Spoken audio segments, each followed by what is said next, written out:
This one? Yeah, both of them. Both of them, why not? How the hell are you?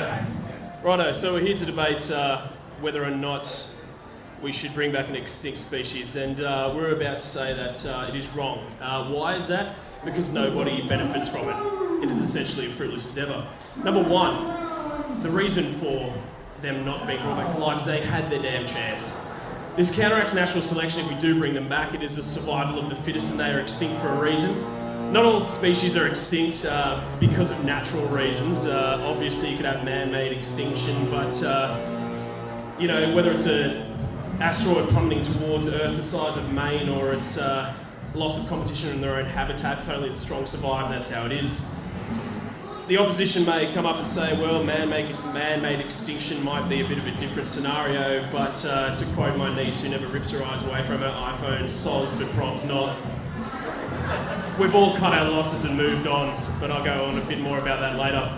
Two, there's not enough scientific value in doing so. The opposition could stand here and tell you, look, the discovery of something like the atom could lead us to better understand how our world works. We can now zap our food in about 30 seconds and watch shitty reality TV where people sing, dance, or do both of those things on ice. So, you know, cheers science.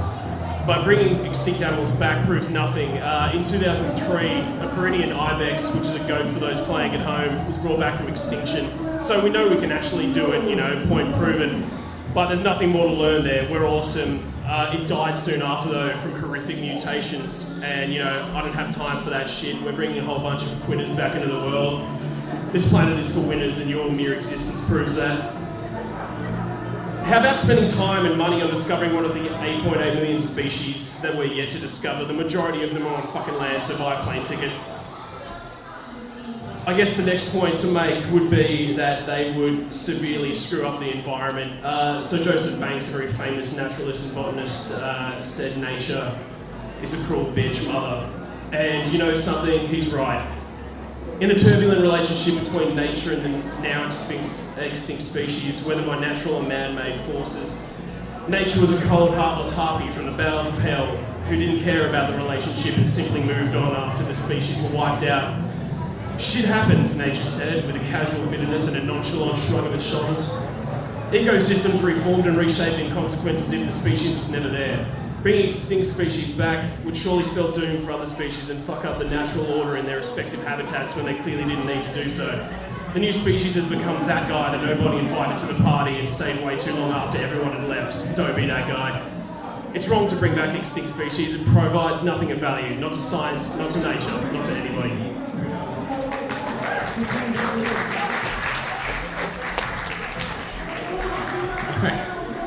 Thank you. Thanks, Paul. First of all, I'd like to thank my esteemed opposition. They're pretty beautiful, and hopefully that makes up for their lack of intellectual rigor. Okay, so our team is going to be arguing that Jeff Goldblum is wrong. Sorry, Jeff, I love you, but you're wrong, because, look, human beings have been evolving for quite some time. We evolved from apes, and ever since we learned how to wield a stick, we've bulldozed our way through Earth, killing and sitting on every single species that we can possibly find. And in the course of this, a huge number of them have gone extinct. So look, we need to right the wrongs of our own species, and the crux of my argument sits entirely on this thing. It's called a wall shark, but my esteemed colleague here tells me it's actually not a shark, it's a ratfish. But I think that's besides the point. It has a circular saw mouth, ladies and gentlemen. A circular saw mouth, and I think we really need to bring this back because there are so many different uses that we could have for this ratfish shark creature thing. Let's just call it the saw shark mouth beast from now on. Okay, so other points. If we bring back extinct species, we can slot them into the holes, into the ecosystem that they've left. And basically, the good thing about that is that that fills the role of that species in that ecosystem, but it feeds into other species as well, and ultimately back to human beings. And remember, that's the important thing. The more species we bring back, the more we can kill, the more we can sit on them, the more we can make them race and get drunk and watch them, And I really think that's the most important thing we have to think about. If we brought back dinosaurs, we could put them onto an island and charge people to go to the island and put them in like little green cars. And I can't think of anything that could go wrong with that. And if you can, then shame on you. The possibilities that could come from genetic engineering. So to bring back extinct species, there has to be many, many advances in genetic engineering. And from that, we could do so many things with the current species that we have already. We could get guinea pigs and give them human arms, human-sized arms on guinea pigs. Don't you want that? You do want that. What's wrong with you if you don't want that? And finally, we could bring back velociraptors. And can you imagine the look of wonder on a child's face as it sees a velociraptor hurtling down the hallway towards it? Do you hate children? Don't you want to see the look of wonder on that child's face? Yes, I hope you do. So it is correct to bring back extinct species, and the affirmative is entirely wrong, even though they're beautiful. Thank you.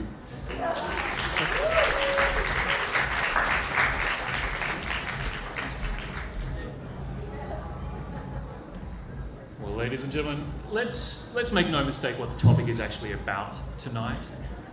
Are dinosaurs awesome? Well, look, I think we all agree that they are. Would you like to have a pet Stegosaurus? Well, I think we probably share a similar passion with the affirmative on that side. But we're not really talking about how awesome dinosaurs are. We are talking about whether it is prudent for us to meddle with evolution. And that is going back to what Jeff Goldblum actually very famously said. Now, let me make one point very, very clear, ladies and gentlemen. Evolution wants you dead. So evolution is not a friendly process. It's not a theme show. It's not trying to find the winners in life. It's actually trying to kill everything. And it's only through luck that we are even here right now. For millions of years, you eat the wrong berry, bam, and you are gone. And if you make a tiny little change in an ecosystem, you never know what kind of consequence is going to come out of that. You never know whether that berry in 4 or 5 generations' time is going to kill you.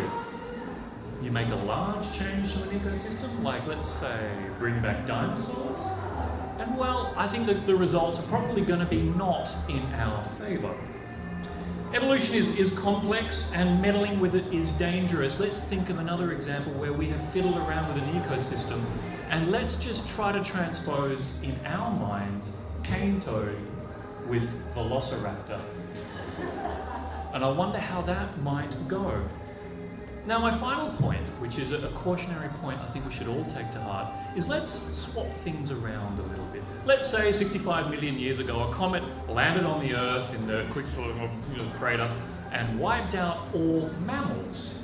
And here we are, the evolved consequence of dinosaurs wondering whether we should bring mammals back. Now, why would they do that? You know what? They probably would. Why? Because mammals taste good. So why would us mammals turn that around and invite the diner when we are likely to be the dinner? Thank you very much. Okay, it's happening. So, it is my pleasure to be on the negative side of this argument, and my species to demonstrate this is the little known but extinct species called the pig-footed bandicoot. Sadly, it became extinct in the early 1900s, and there are only 30 of these known from museums around the world. There are only 30 specimens. This is what they look like. They're rabbit-sized. They've got these slender little legs and these trotter-like feet. So they were quite unique little marsupials.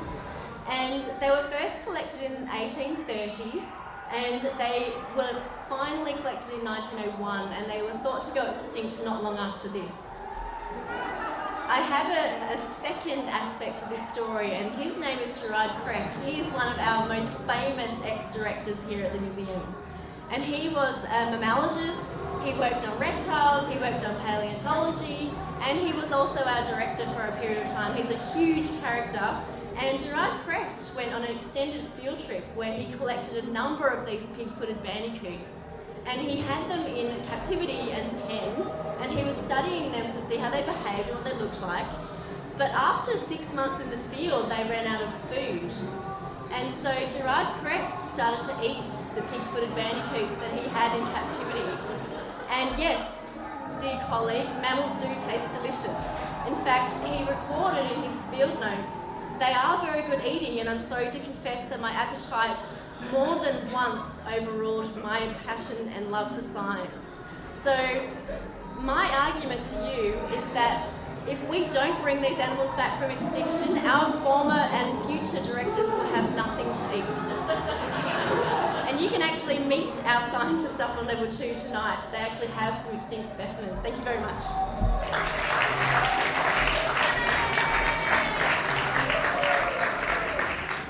Ladies and gentlemen, thanks for coming down. I'm not going to dick around up here with any PowerPoint presentation or anything like that as a kind of time-wasting mechanism, like some of my learned, though I obviously use this term advisedly, some of my learned colleagues from the negative.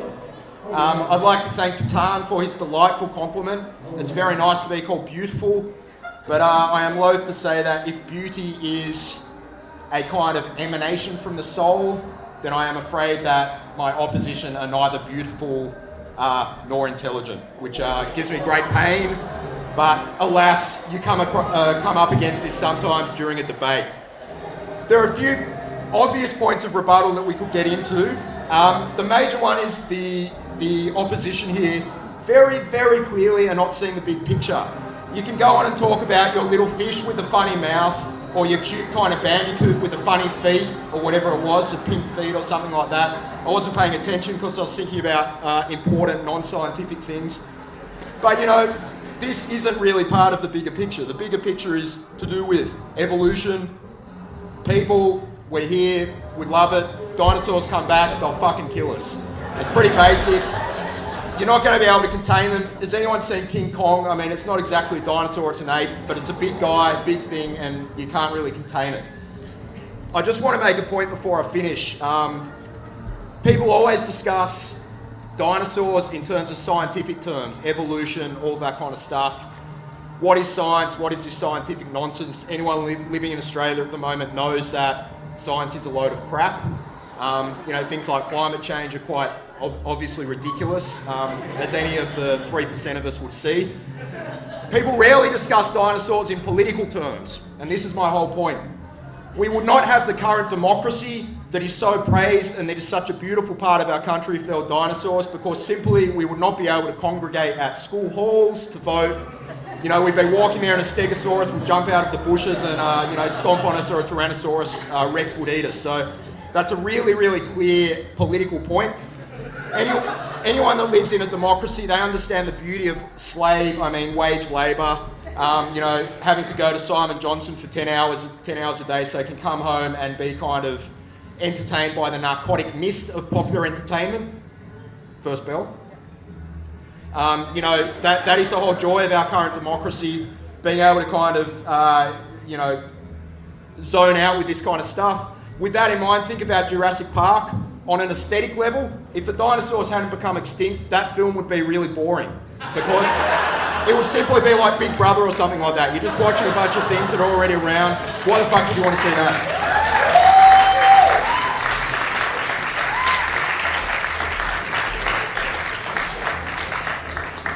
To my astute colleague, I'm not entirely sure what that was, but I don't think that was an argument so much. Look, I think we're going to say the affirmative is arguing in favour of a fallacy. The idea that evolution is somehow directed, it has an end, is dumb. It's a dumb, incorrect assumption. So I think Ari and Oscar, unfortunately, have both excluded themselves from the debate. Terribly sorry. Tim, my good man, on the subject of prudence, saying that it is imprudent to bring back dinosaurs, I think is an interesting question, but I don't entirely buy it, and here's why. The question I want to ask you is, why do we give animals value, what makes them important to us, right? And presumably there's something about dinosaurs that we want to preserve, you know, for the past, they've had their shot, whatever. But I would like to argue that it would actually be prudent to bring them back. Here's the reason why. The reason why we cherish animals, I argue, is not because animals are in some way special. It's because of one of two things. Either animals are smart, or B, they have some kind of ecological import. Dinosaurs and most other extinct creatures have neither. There's absolutely no reason not to bring them back, because it's not even clear in what sense they are moral subjects. In what sense they're even worthy of our moral consideration. This means that we can use them for whatever we want. That's probably not a terribly palatable idea for a lot of you, but it is something you really should consider. We can do whatever we want with them. We can turn them into machines of war, if we liked, riding them into battle, with a triceratops steed and a pteranodon above your head. Who wouldn't really want to do that? My argument, in summation, is not why would we bring back dinosaurs or an extinct species. It really comes to why the fuck wouldn't we? There's no good reason. The arguments that have been advanced by my learned colleagues over here are entirely spurious and should be ignored. Thank you.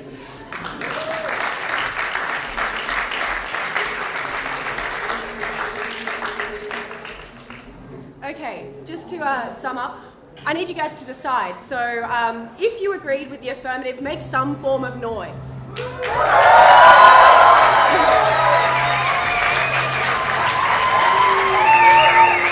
can start making that noise now.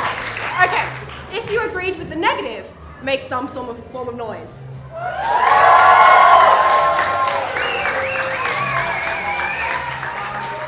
I'm giving it to the affirmative.